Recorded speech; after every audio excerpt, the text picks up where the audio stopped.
செய்தி தேசிய ஜனநாயக கூட்டணி தொகுதி பங்கீடு பேச்சுவார்த்தை மார்ச் 11ஆம் தேதிக்கு மேல் தொடங்க திட்டம் வகுக்கப்பட்டிருப்பதாக அண்மை செய்தியை நாம் பார்த்துக் கொண்டிருக்கிறோம். இது குறித்த கூடுதல் விவரங்களை செய்தியாளர் ராஜேஷ் வழங்க நாம் கேட்கலாம். வணக்கம் ராஜேஷ், கூடுதல் விவரங்கள் சொல்லுங்க.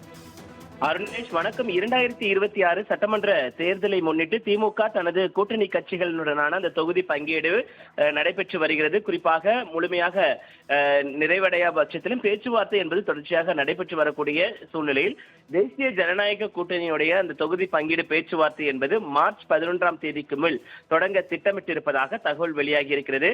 மார்ச் 11ஆம் தேதி திருச்சியில் பிரதமர் பங்கேற்கும் பொதுக்கூட்டம் மிகவும் பிரம்மாண்டமாக நடத்த தேசிய ஜனநாயக கூட்டணி திட்டமிட்டிருக்கிறது. கூட்டத்திற்கான அந்த ஆயத்த பணிகள் என்பது கூட்டணி கட்சியினர் முழு வீச்சில் ஈடுபட்டு வருகிறார்கள்.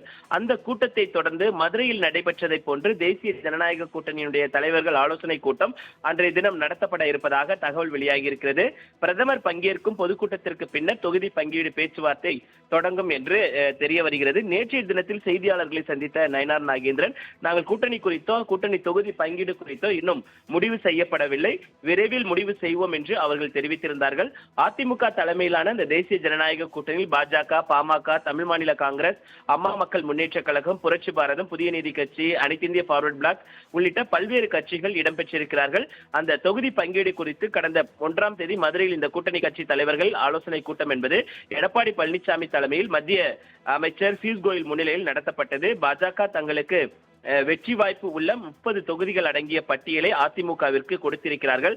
பாஜக கொடுத்துள்ளதை போல பாமகவும் அதே போல அம்மா மக்கள் முன்னேற்ற கழகமும் தங்களுடைய விருப்ப தொகுதிகளை அதிமுக தலைமையிடம் கொடுத்திருக்கிறார்கள். இந்த நிலையில் எடப்பாடி பழனிசாமி கடந்த 2ஆம் தேதி டெல்லியில் உள்ள மத்திய உள்துறை அமைச்சர் அமித்ஷாவை சந்தித்து தனியாக ஆலோசனை நடத்தினார். பாஜகவுக்கான அந்த தொகுதி பங்கீடு இன்னும் இறுதியாகாதால் மற்ற கட்சிகளுடன் தொகுதி பங்கீடு தொடங்குவதில் தாமதம் ஏற்பட்டிருக்கிறது. அதிமுக குறைந்தது 170 தொகுதிகளில் அதிமுக கட்சி வேட்பாளர்களை நிறுத்தி போட்டியிடுவது என உறுதியாக உள்ளது. மேலும் சில கூட்டணி கட்சி வேட்பாளர்களையும் இரட்டை இலை சின்னத்தில் நிறுத்த திட்டமிட்டிருக்கிறது.